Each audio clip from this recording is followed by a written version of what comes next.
Dark truths are often buried under centuries of tradition, doctrine, and fear. But not everything that was removed from the Bible was done out of irrelevance. Some things were taken out because they challenged the very foundation of what people were supposed to believe. The Tripartite Tractate from the Nag Hammadi Library is one of those ancient texts that throws a grenade into everything you thought you knew about God, creation, and humanity's place in the universe. Forget the sanitized versions you've been handed. This is the raw, unsettling account the early church didn't want you to read. We've been told there is one God, all-knowing, all-powerful, perfect in every way. But according to the Tripartite Tractate, that's not the full story. There was a being, Yaldabaoth, arrogant, flawed, and blind, who declared himself God after creating the material world. This isn't speculation. The text outlines a creation story where Yaldabaoth, a lower emanation from the higher divine realm, the pleroma, acted out of ignorance and pride. Sophia, an emanation from the highest divine source, sought to create without her counterpart, a decision that led to Yaldabaoth's birth. Not as an act of divine harmony, but as a cosmic error. Yaldabaoth believed he was the ultimate authority, unaware of the higher, purer spiritual dimensions beyond him. Yaldabaoth isn't just a rogue deity. He's the God described in parts of the Old Testament, jealous, vengeful, demanding obedience.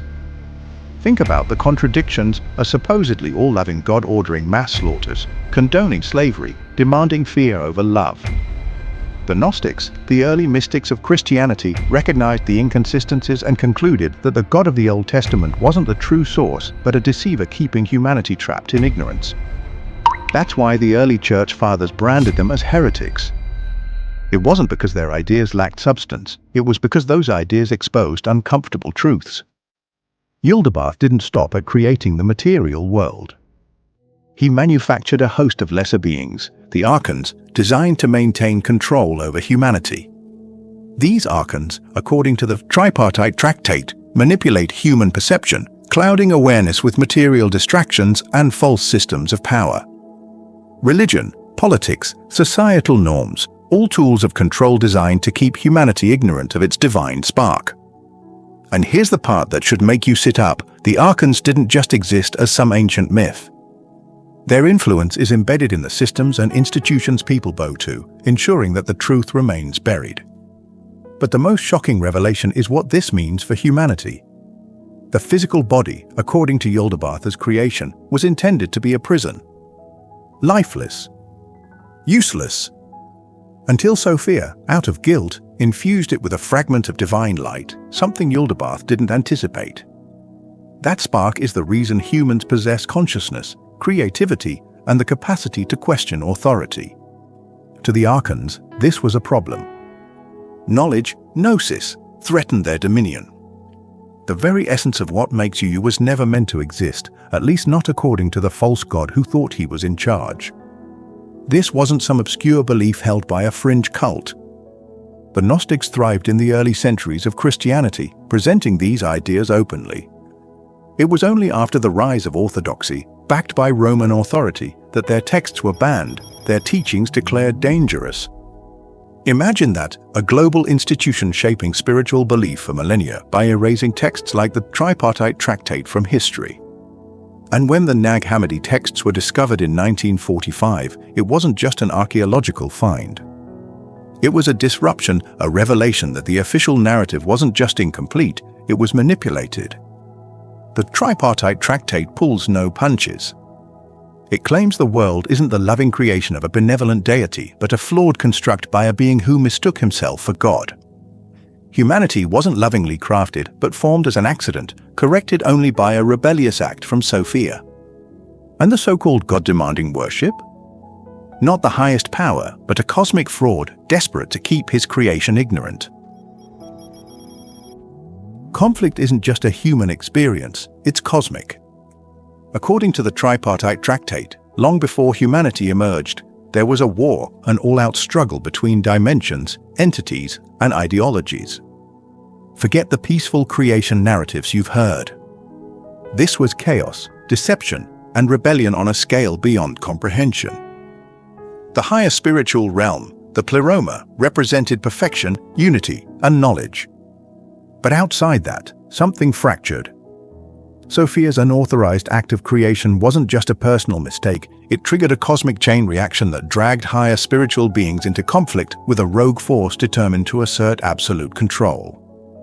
Yaldabaoth, having fashioned the material realm, wasn't content with just creating a flawed world. He wanted dominion. His first move? Sealing off the higher realms, cutting off humanity from the source of true knowledge. But the entities from the pleroma, those who remained aligned with the true source, weren't going to sit back and watch a delusional being hijack reality. They intervened. That intervention wasn't some diplomatic gesture. It was war. Not with swords or weapons, but with manipulation of dimensions, consciousness, and reality itself. Yaldabaoth responded by creating the Archons, powerful beings acting as enforcers, controlling not just physical reality, but also the layers of perception. Think of them as cosmic gatekeepers. Their job? Keep humanity distracted, ignorant, and chained to the illusion that this material world is all there is.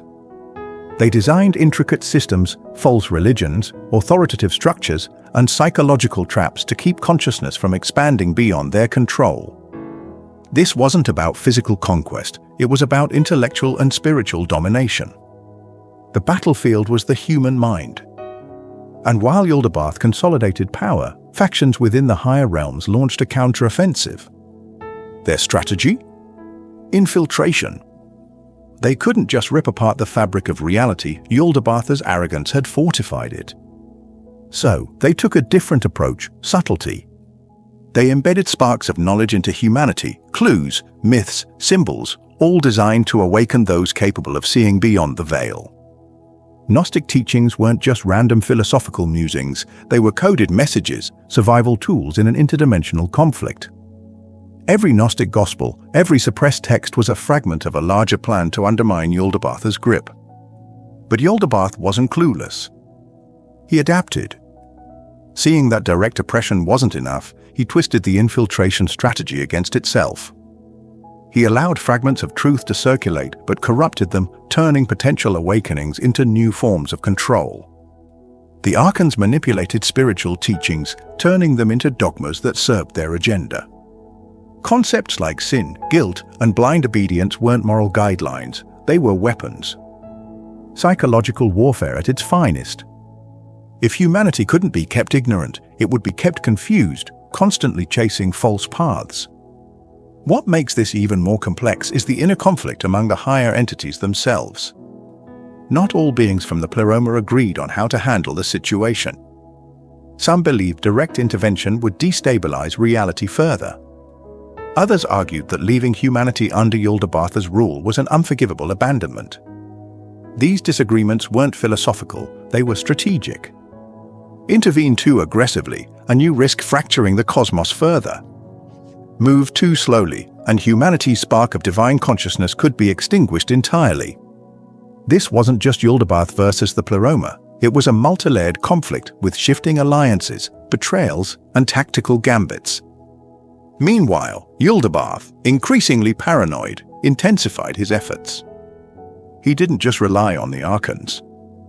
He created elaborate cosmic systems, astrological influences, time cycles, and karmic loops to trap souls in endless reincarnation cycles. Break free? Not so simple. Every attempt to transcend was met with resistance from forces designed to pull consciousness back into the grind of material existence. Birth, suffering, death, repeat. A perfect prison camouflaged as a natural order. But the higher realms had their own countermeasures. Certain human figures throughout history, prophets, mystics, visionaries, were believed to be incarnations or messengers of higher knowledge.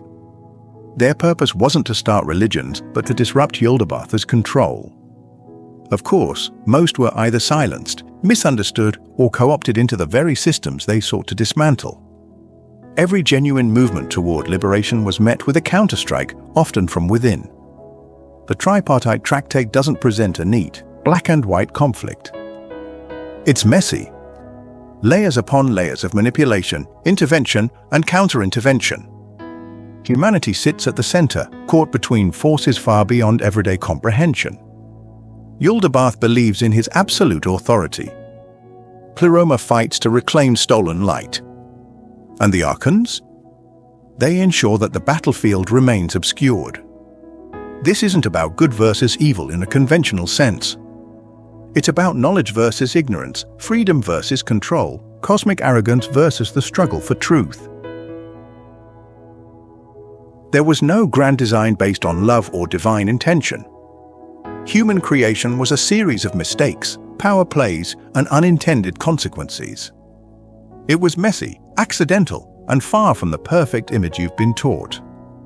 Yaldabaoth, after declaring himself the supreme authority, decided to create a being that would reflect his dominance. He didn't do it out of benevolence, he did it to reinforce his control. Humanity wasn't crafted as a gift, humans were manufactured as tools, extensions of a god's arrogance, designed to populate and maintain his flawed, material construct. But Yaldabaoth couldn't bring his creation to life. He formed bodies, empty shells without consciousness. This failure wasn't just a technical glitch, it was a blow to his ego. Despite his self-proclaimed status as the ultimate god, he lacked the essential spark of true creative power. That spark belonged to the higher realms, beyond his reach. This is where Sophia's role, once again, becomes pivotal, not as a redeemer but as the unintended catalyst for a far more complicated situation. Out of a mixture of pity, guilt, and a desire to correct her earlier mistake, she infused humanity with a fragment of divine essence. This act, though seemingly compassionate, created a volatile hybrid, beings crafted by a false god but carrying the light of the true source. This spark of divine consciousness was never supposed to exist within Yaldabaoth's creation. It was a direct threat to his authority. Humans, now containing a piece of the higher realm, had the potential to perceive beyond the physical world and challenge the systems of control he had established. Yaldabaoth's response was immediate and strategic. If he couldn't remove a divine spark, he would corrupt the perception of those who carried it. He surrounded humanity with distractions, imposed ignorance through the Archons, and built complex systems of deception. He created desire, fear, pain, tools designed to anchor the divine spark to the material world, keeping consciousness focused on survival and mundane concerns rather than seeking its true origin. Yaldabaoth didn't just attempt to suppress human awareness. He engineered a hierarchy that manipulated human understanding of divinity itself. By positioning himself as the ultimate god and creating various layers of spiritual and physical barriers, he ensured that any attempt to reach beyond him would be met with confusion and resistance. Humanity, caught in this trap, was led to worship the very being responsible for its entrapment.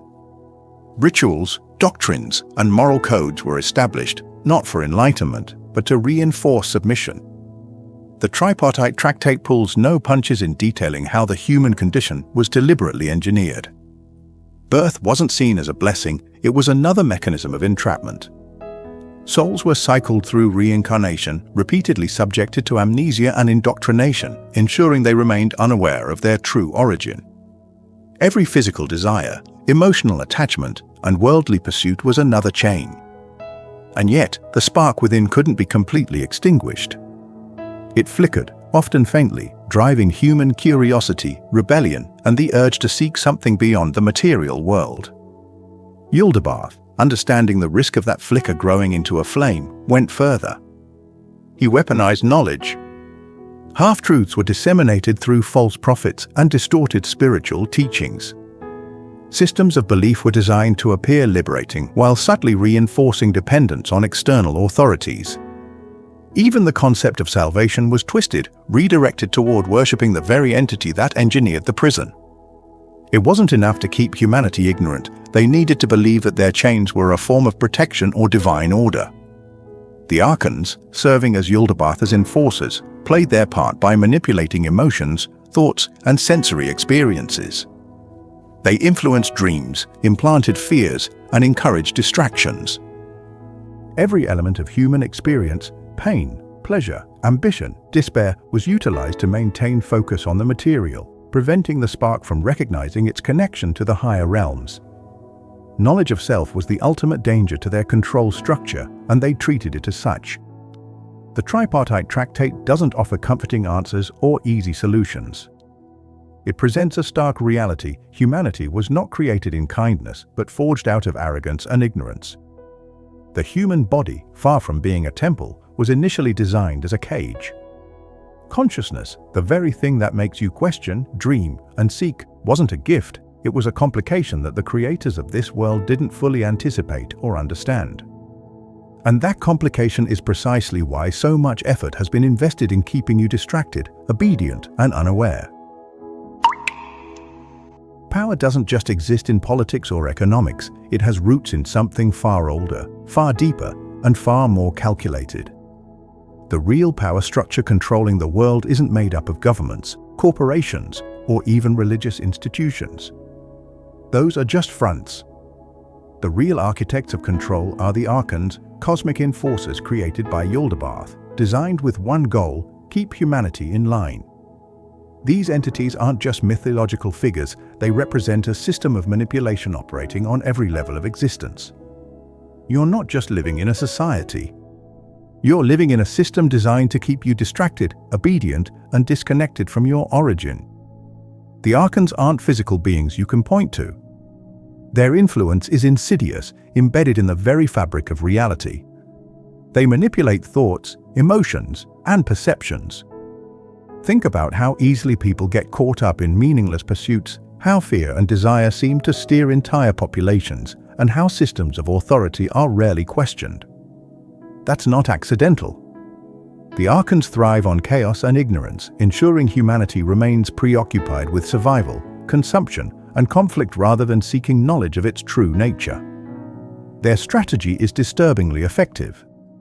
They operate through hierarchical structures, mirroring Yaldabaoth's delusional claim of supremacy. These structures manifest in the world as layers of authority, from religious dogmas that demand blind faith to political systems that promise change but perpetuate control. Every layer is designed to reinforce dependency. When people seek answers, they are funneled into institutions that offer comforting half-truths while steering them away from genuine understanding. The Archons don't just want obedience, they want willing submission. There's a difference. Coercion sparks rebellion. Manipulation breeds loyalty. And they've perfected that art over millennia.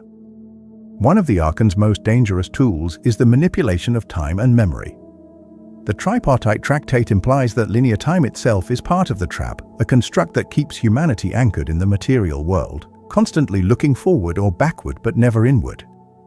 By controlling perceptions of past, present, and future, the Archons ensure that individuals remain reactive, caught in cycles of regret, hope, and fear. Reincarnation isn't portrayed as spiritual evolution, but as a recycling process, souls thrown back into the system, stripped of memory, forced to repeat lessons under the illusion of progress. Religion, as described in the text, isn't exempt. In fact, it's central to the Archons' control. They infiltrated spiritual teachings, twisting them into dogmatic systems that prioritize obedience over understanding. Concepts like sin, punishment, and divine wrath weren't designed to enlighten, they were designed to intimidate. By positioning Yaldabaoth as the ultimate authority and branding alternative perspectives as heresy, the Archons ensured that questioning the system became synonymous with risking eternal damnation. That's psychological warfare on a cosmic scale. Fear is the oldest form of control, and they use it relentlessly. But fear isn't their only tactic. Pleasure, too, is weaponized. The material world is saturated with temptations and distractions, endless pursuits of wealth, status, and sensory gratification. The Archons don't care if you're happy or miserable, as long as you're focused on anything other than your true origin.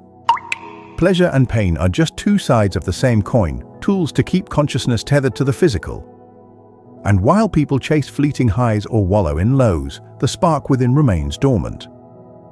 Even knowledge is co-opted. Not all information is liberating. The Archons flood the world with data, trivial facts, endless entertainment, constant stimulation, creating the illusion of enlightenment while overwhelming individuals into apathy. It's a strategy of overload. When everything seems important, nothing is. Genuine knowledge, the kind that leads to gnosis and self-awareness, gets buried under layers of noise. And when someone does stumble upon truths that challenge the system, they're ridiculed, ostracized, or worse, discredited by the very structures designed to suppress dissent. The Tripartite Tractate exposes how deep the manipulation goes. It's not just about controlling actions, it's about shaping perceptions of reality itself.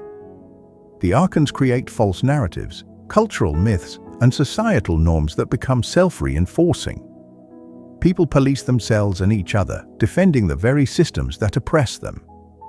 That's the genius of the Archon strategy. They don't need overt force when they can make people believe the prison is their home. Technology, though not directly mentioned in the ancient text, fits seamlessly into this framework. Tools that could potentially awaken consciousness are often repurposed to deepen the illusion. Constant connectivity becomes constant distraction. The promise of information turns into an endless cycle of superficial engagement. People become consumers of reality rather than participants in it. The Archons adapt, evolving their methods to match humanity's advancements, ensuring the trap remains effective regardless of the era. What makes this system so effective is its subtlety. There's no obvious villain twirling a cosmic mustache. The control is systemic, embedded in every institution, belief system, and cultural norm. And the Tripartite Tractate makes it clear this isn't accidental. It's by design. Yaldabaoth, blinded by arrogance, set it in motion, and the Archons perfected it. Their power lies in remaining unseen, their influence dismissed as superstition or conspiracy by those too entangled in the system to question it. Sophia. The name barely surfaces in mainstream religious discourse, yet in the Tripartite Tractate and broader Gnostic texts, she stands at the heart of the most explosive truths about creation and the cosmic order. How does someone so central to humanity's origins get erased from history? Not marginalized, erased. Her story is the blueprint for everything that went wrong and everything that could challenge the status quo. The early Gnostics didn't just mention Sophia as a side character, they framed her as the catalyst, the trigger for the flawed creation that gave rise to Yaldabaoth and the material world. Sophia wasn't an antagonist. Nor was she a savior in the way traditional theology likes to paint redeemers. Her act, creating without her consort, wasn't born from malice, it was driven by an intense desire for understanding, to grasp the fullness of the divine realm without waiting for permission. That decision shattered the rules of cosmic balance, producing Yaldabaoth, whose arrogance would later enslave the cosmos. Sophia's error wasn't some simple mistake, it was a cosmic rupture that forced every being, from the highest eons to the lowest material forms, into reaction. Yet the institutions that formed modern religious orthodoxy didn't want to grapple with a figure who embodies rebellion, knowledge-seeking, and independence. Sophia represented disobedience to a rigid hierarchy, qualities religious authorities found intolerable. But here's what they didn't expect: despite her mistake, Sophia didn't abandon her creation. When Yaldabaoth declared himself the sole god, she didn't retreat to the higher realms in shame. She acted quietly, strategically. She embedded a spark of her own essence into humanity, not as an act of redemption, but as a direct countermeasure to Yaldabaoth's growing tyranny. That spark wasn't about love or forgiveness. It was about undermining a false god from within his own creation. Sophia's intervention turned humanity into a battleground, each person carrying a fragment of her divine awareness, capable of challenging the false reality imposed by the Archons. The implications of that move were massive. Yaldabaoth created humans to serve him, but Sophia's spark gave them consciousness that exceeded his design. Humanity wasn't supposed to question, to imagine, to rebel. Yet they did. And the more they exercised these faculties, the more unstable Yaldabaoth's control became. So why is this narrative buried? Because it flips the script. Instead of humanity being the result of a benevolent creator's careful crafting, we're the unintended consequence of a cosmic act of defiance endowed with potential that those in power desperately want to suppress. Sophia's story is an uncomfortable truth for patriarchal structures, both ancient and modern.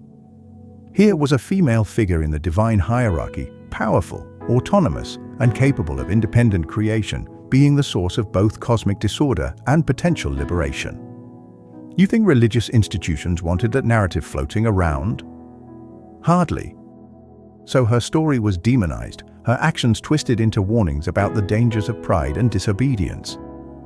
Gnostic texts that centered Sophia were branded heretical, their followers persecuted and silenced. When the Nag Hammadi texts resurfaced in 1945, revealing these suppressed teachings, it wasn't just an archaeological discovery, it was a revelation of how systematically knowledge had been controlled and erased. Sophia's dual role, creator of a problem and provider of the solution, introduces a complexity most religious systems can't handle. Mainstream theology thrives on clear-cut roles: God is good, evil is separate, and humans must obey. Sophia shatters that simplicity.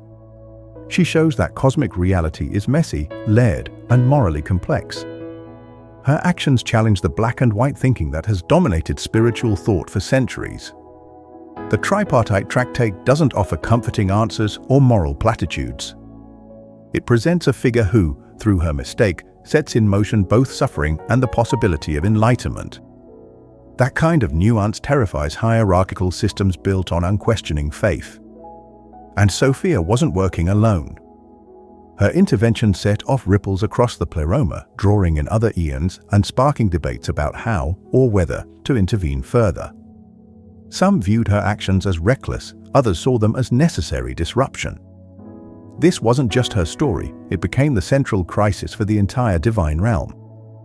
Yet, despite the cosmic backlash, she persisted, not through brute force, but through subtle infiltration.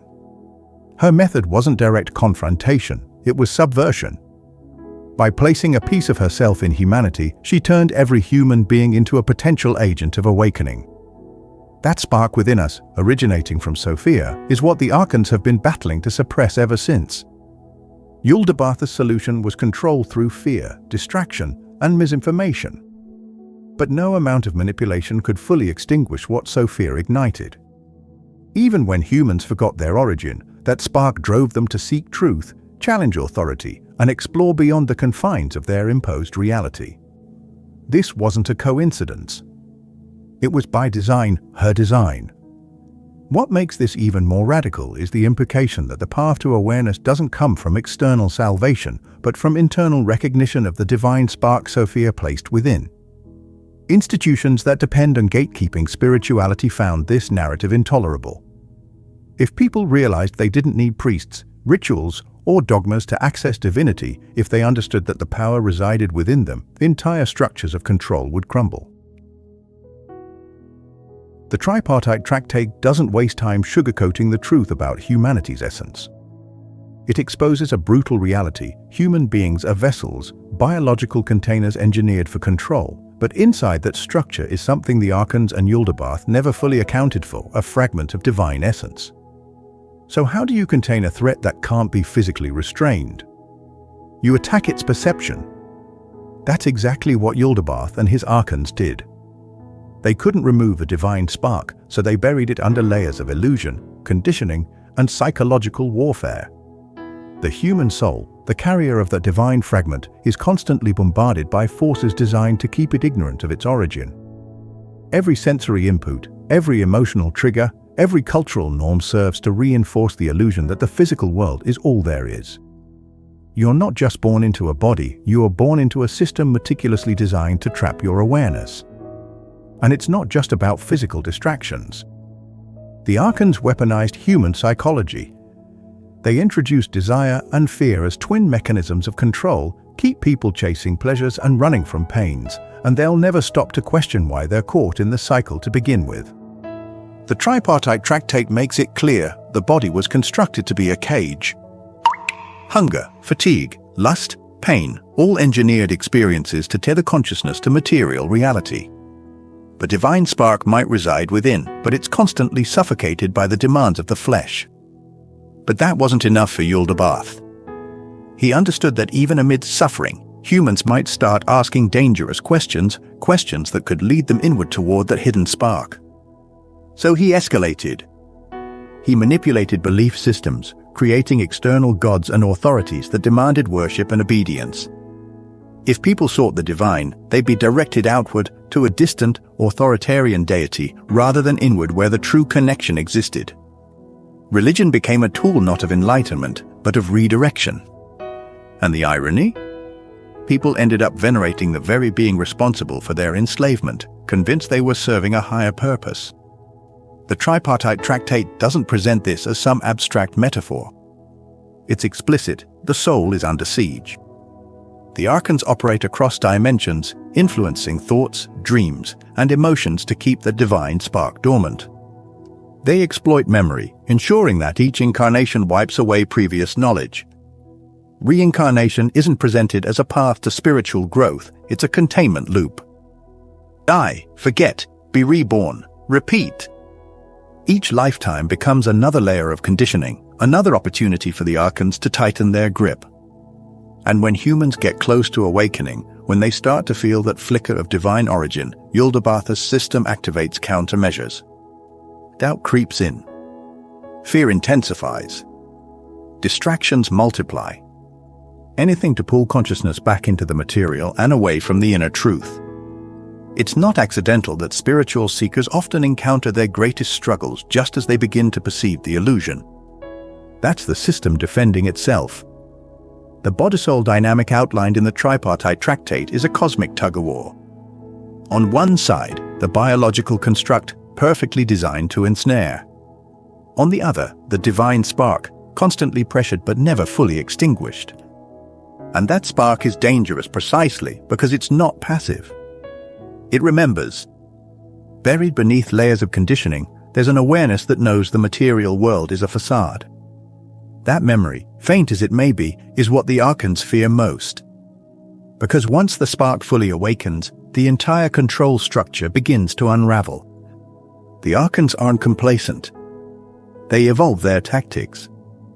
Ancient methods of control, fear of gods, threats of punishment, still work, but they've adapted to exploit modern consciousness too. Endless information floods the mind, overwhelming it with noise so the inner voice is drowned out. Comfort becomes a trap. Convenience becomes a cage. And all the while, that spark is there, dimmed, ignored, but never gone. When it comes to history, the real story is often what gets erased. The Tripartite Tractate is one of those texts that didn't just vanish by accident, it was systematically buried. Why? Because what it reveals isn't just inconvenient. It's explosive. It calls out the power structures that have shaped human thought for over 2 millennia. If you think the early church fathers were just sorting through harmless philosophical disagreements when deciding which texts made it into the Bible, think again. This was about control. The text didn't just get lost. It was deliberately suppressed. By the 2nd and 3rd centuries CE, Christianity was splintered into competing factions. Gnostic groups were gaining traction, offering perspectives that completely undermined the emerging Orthodox narrative. The Gnostics weren't claiming to reject Christ, they were claiming to understand his teachings on a level the Orthodox Church either couldn't grasp or didn't want people to hear. The Tripartite Tractate exposed the very foundations of the organized religious structure for what it was: a system of control built on fear, obedience, and the worship of a false god. The stakes were massive.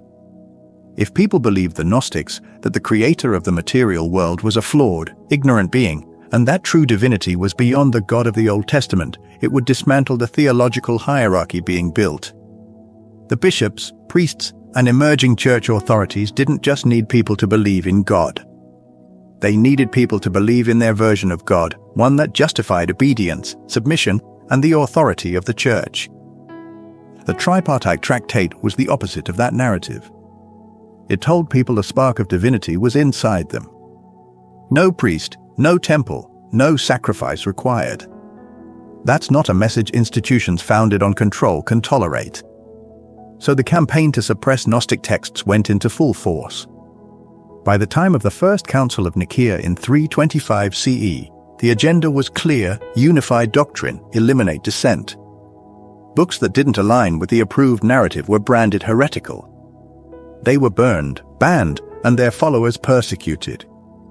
Gnostic communities, once thriving in places like Egypt, Syria, and Greece, were systematically dismantled. The Tripartite Tractate, along with dozens of other texts, was buried, literally hidden away to avoid total destruction. The reason we have it today is because someone, likely a Gnostic monk, knew the purge was coming and took steps to preserve it. That's how the Nag Hammadi Library was discovered in 1945 or 17 centuries later. But ask yourself, why go to such lengths to erase a text if it was just myth or speculation? Institutions don't waste time crushing harmless ideas. They target threats. The Tripartite Tractate didn't just present theological differences, it challenged the legitimacy of the entire power structure that had begun to shape Western civilization. The Church wasn't just offering spiritual guidance. It was consolidating political power. By the 4th century, Christianity wasn't just a religion, it was becoming the official ideology of the Roman Empire. And you can't build an empire on a foundation that tells people the system is a lie. This wasn't a passive process. It was aggressive. Heretics weren't just excommunicated, they were hunted, tortured, and executed. Texts were sought out and destroyed with military precision. The Gnostics didn't just lose a theological debate, they were obliterated from history books. The winners wrote the narrative, painting Gnosticism as dangerous, confusing, even satanic. Public memory was rewritten so thoroughly that most people today have never even heard of the Tripartite Tractate, let alone understood why it was so dangerous to those in power. And what's even more staggering is how effective that suppression was. For over 1,600 years, these ideas were lost to the public. The Bible became the uncontested narrative, shaping moral codes, legal systems, and cultural norms across continents. Meanwhile, texts like the Tripartite Tractate, which challenged the legitimacy of earthly authority and urged people to seek direct, personal knowledge of the divine, sat in clay jars, forgotten in the Egyptian desert. When the Nag Hammadi texts were finally uncovered, the academic and religious establishment scrambled to downplay their significance. They called them Gnostic fantasies, heretical ramblings, or early Christian diversity to neutralize the threat. But anyone who reads the Tripartite Tractate without bias can see what's at stake. This isn't just some alternative perspective on spirituality. It's a direct indictment of a global system built on a false premise. Reality is not what you think it is. Everything you've been taught about God, creation, and your place in the universe has been carefully constructed to keep you in the dark. The world you see isn't just a flawed creation. It's a manufactured system, a layered construct designed to trap your consciousness.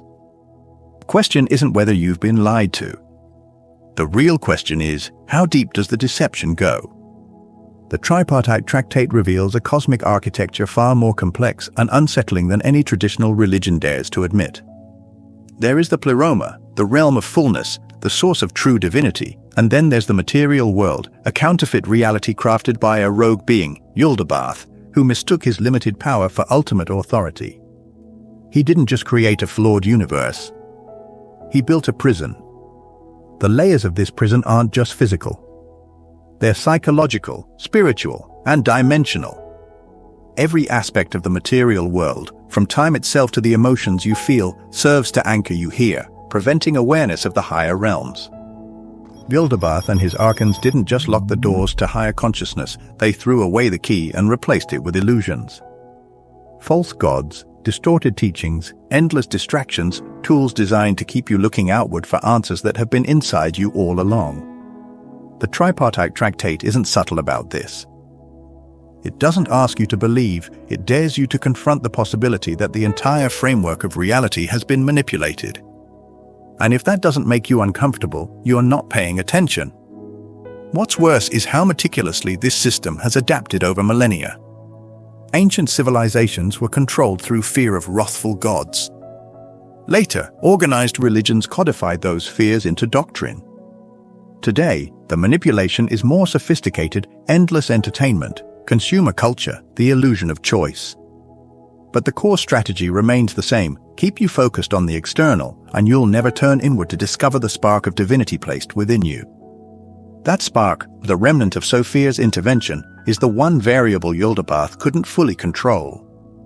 It's why so much effort has been invested in keeping you ignorant, distracted, and obedient. Gnostic teachers, early mystics, visionaries, many of them were systematically erased, their works destroyed, their names vilified. The suppression wasn't accidental. It was calculated. Knowledge that could liberate humanity was buried, labeled heresy, and replaced with narratives that served the Archons' agenda. The discovery of the Nag Hammadi Library in 1945 was a fluke, a cosmic glitch in the system that allowed these suppressed truths to resurface. And yet, even now, most people ignore them, too conditioned to question what they've been told. The Tripartite Tractate describes a reality where human beings are caught between two opposing forces, one striving to keep them asleep, the other desperately trying to awaken them. It's not a battle fought with weapons. It's a war for consciousness. And make no mistake, the Archons are playing for keeps. They rely on complacency, on your willingness to accept the surface-level explanations of reality. They don't care if you're happy or miserable. They care that you don't ask the right questions. Questions like, why am I here? Who benefits from my ignorance? What truths have been hidden from me? The most unsettling aspect? This isn't over. The system is still active. The Archons' methods have evolved, but their objective remains unchanged: maintain control. Keep the spark dormant. Prevent awakening. The Tripartite Tractate wasn't just written for its time, it was a warning for the ages, a message buried under centuries of lies, waiting for those willing to dig deep enough to find it. And you, right now, you've heard it. You can't claim you didn't know. The layers of deception are thick, but the cracks are there for anyone willing to look closely. The question is, what will you do with that knowledge? Because the Archons are counting on you to forget, to dismiss this as just another story. But the Tripartite Tractate didn't survive 1,600 years of suppression for no reason. It's here now, in your awareness, daring you to confront the reality behind the illusion. Thank you for sticking with me through this entire journey. I know this isn't easy information to process. It challenges everything you've been taught. But you made it to the end, and that says a lot. I appreciate your time, your curiosity, and your willingness to explore these hidden truths. There's more out there, far more than most people realize. Stay sharp, stay questioning, and most importantly, stay awake. Thanks for watching.